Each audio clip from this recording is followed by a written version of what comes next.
Item: SCP-1318. Code name: Consultant Rats. Object Class: Euclid. Special Containment Procedures: specimens of SCP-1318 are to be kept in individual wire cages in a secured room in a facility otherwise devoid of laboratories animals. Due to the nature of the cognitive hazard presented by SCP-1318, no research staff shall be permitted to interact directly with specimens. Any experiments involving specimens are to be carried out by appropriately trained Class D personnel under remote observation by the assigned researcher. Experimental protocols should be designed to strictly limit the duration of exposure to SCP-1318 specimens. No individual Class D is to be scheduled for this duty more than once per week. Under no circumstances should any personnel be assigned duty which would increase their cumulative exposure time to SCP-1318 to over 16 hours. Any personnel showing signs of excessive SCP-1318 exposure are to be treated with amnestics and must undergo a thorough psychological examination before returning to duty. If delusions persist after drug treatment and counseling, disability leave may be granted at the discretion of the project lead. Class D personnel experiencing persistent delusions are to be terminated. Description: SCP-1318 is a spontaneously occurring phenomenon found in an estimated 0.0001% of specimens of the Long Evans strain of Rattus norvegicus 1, the Norwegian brown rat. Instances are indistinguishable from other Long Evans specimens in size, intelligence, appearance, and lifespan. However, humans spending 2080 cumulative hours in close proximity, approximately 3 m, to an SCP-1318 specimen develop the following delusional complex: that the specimen is sapient, and capable of speech. That the specimen is a subject matter expert in their field of employment. That their best ideas originate from conversations with the specimen. That these properties of SCP-1318 are possibly hereditary, and that any offspring of the specimen should be exempt from experimentation pending unspecified analysis. That possession of SCP-1318 provides significant competitive advantage, precluding the sharing of data about specimens with outside organizations. In addition to this cumulative effect, persons introduced to an SCP-1318 specimen by an affected individual will immediately be affected by the delusional system. 2. While affected persons report that they hear the SCP-1318 specimen speaking, review of recordings of such conversations reveal that affected persons are, in fact, subvocalizing the specimen's responses to their queries. No reported responses were found to lie outside of the knowledge domain of the affected individual.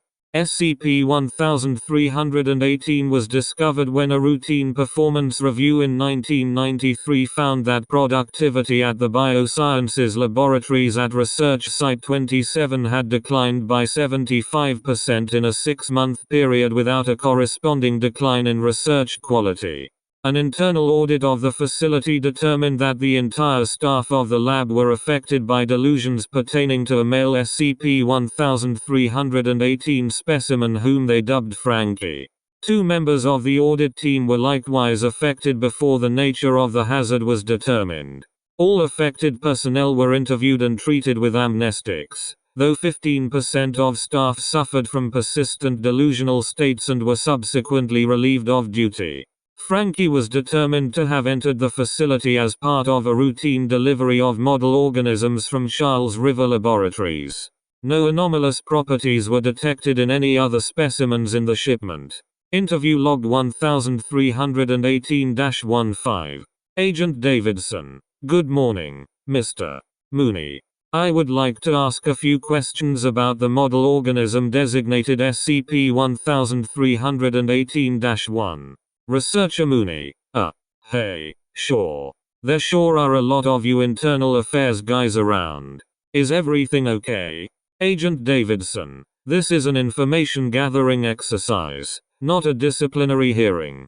Now, what can you tell me about SCP-1318-1? Researcher Mooney, you mean Frankie, right?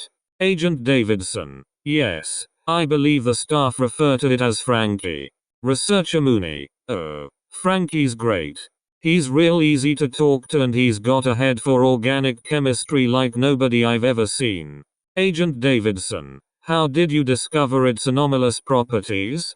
Researcher Mooney, well, a couple months ago I was getting really stuck trying to synthesize one of the components from the SCP fluid, and I was bitching about it in the lunchroom. Kowalski from virology says to me, hey, you should run that by Frankie, and I'm like, who the fuck is Frankie? Agent Davidson, so Researcher Kowalski introduced you to the specimen? Researcher Mooney, yeah. He takes me into this mostly empty storeroom. Nothing in there except this big cage with one little rat in it, and I'm like, where the hell is this Frankie guy? And Kowalski says that's him right there. Agent Davidson, referring to the rat. Researcher Mooney, yeah. So I'm just about to punch Kowalski in the mouth for taking me on a snipe hunt, when he starts talking to Frankie. And Frankie starts talking back. Agent Davidson, what were they discussing? Researcher Mooney, oh. Kowalski is like, hey, my buddy Mooney here is stuck on some hairy OCHM. Do you think you could help him out? And Frankie is all sure thing. Nice to meet you, Mr. Mooney. It was weird too, 'cause you'd think a little rat like that would have a squeaky voice or something, but he just sounded like a regular guy. Agent Davidson, was your discussion with the organism fruitful? Researcher Mooney, yeah. It was amazing. I just told him what I was trying to do and he walked me through a possible synthesis as easy as giving directions to the grocery store. I took it back to the lab and it worked the first time. Agent Davidson, and you continued to consult with the organism? Researcher Mooney, yeah, I did. By the end of the month most of the guys in the lab were talking to Frankie when they got stuck on something. That little bastard can talk about almost anything you throw at him, you know. Agent Davidson, why did you not disclose the presence of the anomaly?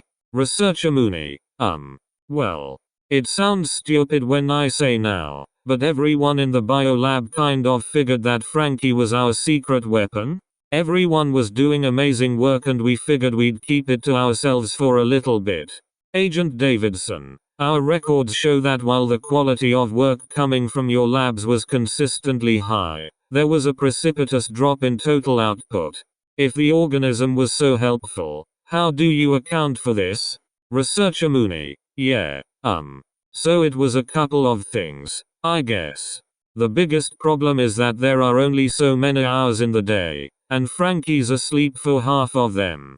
So the scheduling got to be a little hairy. Agent Davidson, people were unable to proceed until they could consult with the organism? Researcher Mooney, well, it's like you could get going without talking to Frankie, but once you talk to him, you'll probably have to start over anyway, so why bother? Also, lots of people's time was taken up with the breeding program. Agent Davidson, breeding program. Researcher Mooney, yeah, we figured we couldn't keep it to ourselves forever, and how great would it be if every lab in the Foundation had their own Frankie? Agent Davidson, that will be all for now, Mr. Mooney. Footnotes. 1. This phenomenon appears to be restricted to the Long Evans strain, and has never been witnessed in other laboratories, strains or wild specimens. 2. An introduction consists of addressing the specimen as a sentient being who is being made acquainted with the unaffected individual.